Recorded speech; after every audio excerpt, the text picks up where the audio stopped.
Imagine this scenario. You're talking to someone, maybe a coworker, a classmate, or someone you just met at a party. Things are going okay until they're not.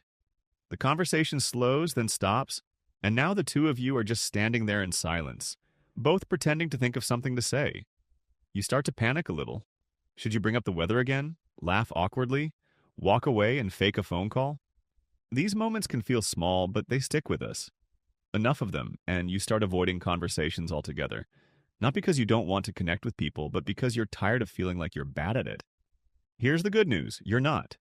Conversation is a skill, not a personality trait. And like any skill, it can be learned and improved with a few small mindset shifts and strategies. In this video, we're breaking down the causes of awkwardness and giving you simple research-backed tools to help you sound more confident and feel more comfortable in everyday conversations. One of the biggest reasons conversations feel awkward is because of what happens after they stall. Not the silence itself, but what we think that silence means. Let's start with something familiar.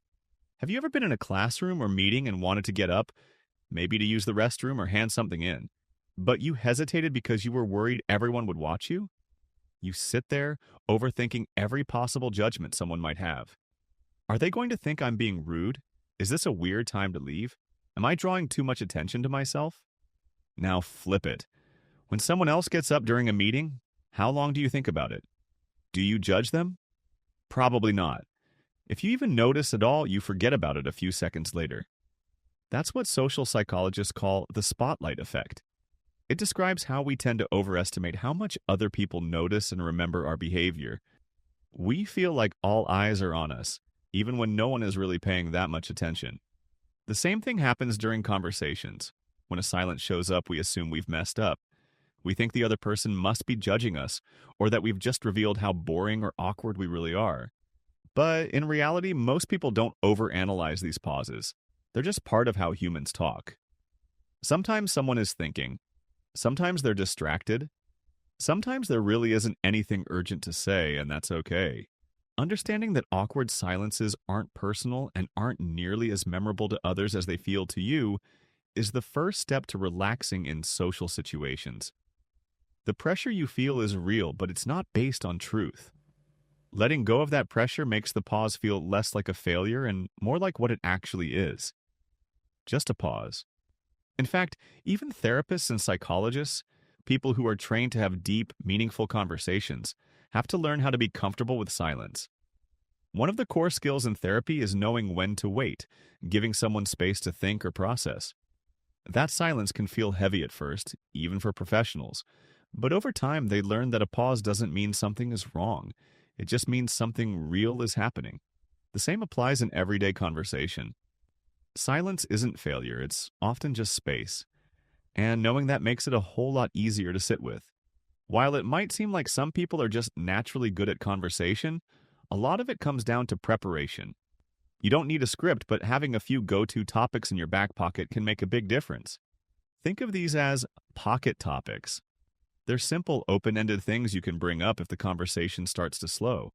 Recent shows, travel plans, mutual connections, or even light commentary on your shared environment can all work. The goal isn't to impress, it's to create momentum. It also helps to mentally rehearse a few conversation starters or follow-up questions before you walk into social settings. Things like, "What brought you here?" or "Have you always lived in this area?" are classic for a reason. They open the door without putting pressure on the other person to perform. Social psychologists refer to these patterns as social scripts, which are common formats that guide how we interact. Using them isn't fake. It's actually how most people keep conversations going without overthinking. The more often you practice reaching for these small tools, the more natural it feels when you actually need them.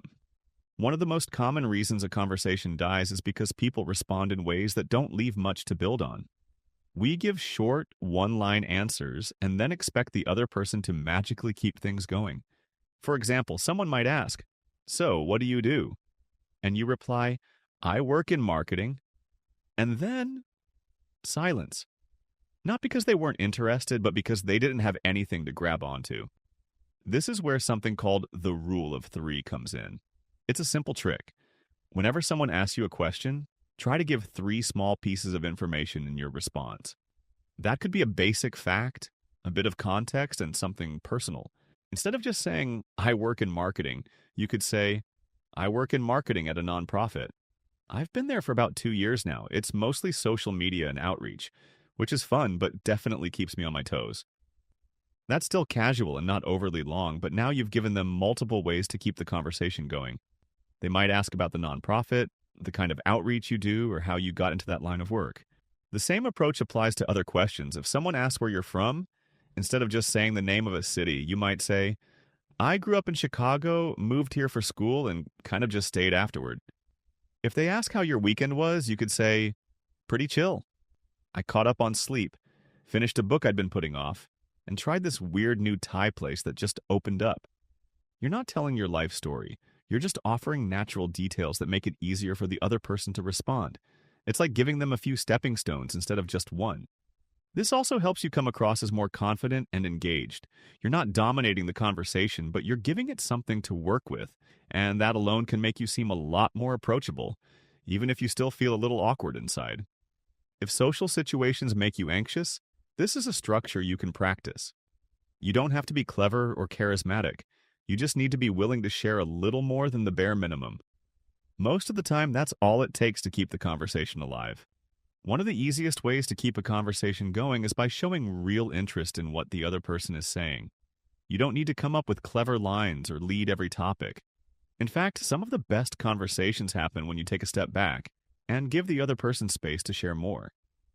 This doesn't mean nodding endlessly or saying, that's cool after everything they say. It means picking out something they mentioned and leaning into it just a little. If they say, I just got back from a trip, you might respond with, oh, nice, where did you go? Or if they mention working in a field you're not familiar with, you could ask, what's that actually like day to day? You don't have to fake deep curiosity about every single detail. Instead, think of yourself as a guide. Your job is to help the conversation stay in motion.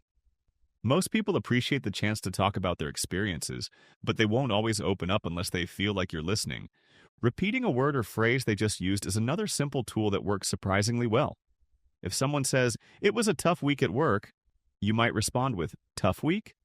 What happened? It shows that you're not just hearing the words, you're actually engaged with what they mean. This kind of active listening makes you come across as thoughtful and socially fluent, even if you aren't saying much yourself. It also lowers the pressure on you to constantly generate new topics, because the other person is doing more of the talking. You're simply giving them the cues to keep going. If you're worried about sounding awkward, this approach is one of the safest and most effective you can use. You don't have to be interesting to be interested, and in most conversations, being interested is what people remember. When a conversation hits an awkward silence, it's easy to assume that it's your fault. You start thinking you said something wrong or that you're just not good at this. But here's something most people forget. The other person is part of the conversation too. If things get quiet or a little tense, there's a good chance they're feeling just as unsure or self-conscious. Conversations are not performances. They're shared moments between two people, both bringing their own mood, energy, and thoughts into the mix. That silence you're overthinking might not even be awkward to them. Or it might be, but they're also sitting there wondering if they said something wrong. When you remember that most people are just trying to connect, not judge, it takes some of the pressure off. Instead of thinking, I need to fix this, you can think, we're both figuring it out. That mindset shift can help you stay calm, and when you're calm, you're better at picking up on little cues or opportunities to keep the conversation going. Even small things like smiling, making eye contact, or tossing out a casual comment like, I totally blanked for a second, can ease the tension for both of you. A little self-awareness and a little humor go a long way. You don't have to carry the whole interaction on your back. Conversations work best when both people meet each other halfway. And once you start to trust that the other person wants things to go well too, it gets a lot easier to stay present even when the silence shows up. Awkward conversations happen to everyone, but they don't have to stay awkward. Once you stop seeing silence as a sign of failure, it gets a lot easier to stay grounded when it shows up. Being good at conversation isn't about always knowing what to say. It's about being prepared, showing interest, and giving both yourself and the other person a little grace. Small skills like using the rule of 3, asking thoughtful follow-ups, and remembering that most people are just as unsure as you are can make a big difference. Start with one of these tools the next time you're in a conversation. You don't have to be perfect, you just have to keep the rhythm going. Thanks for watching.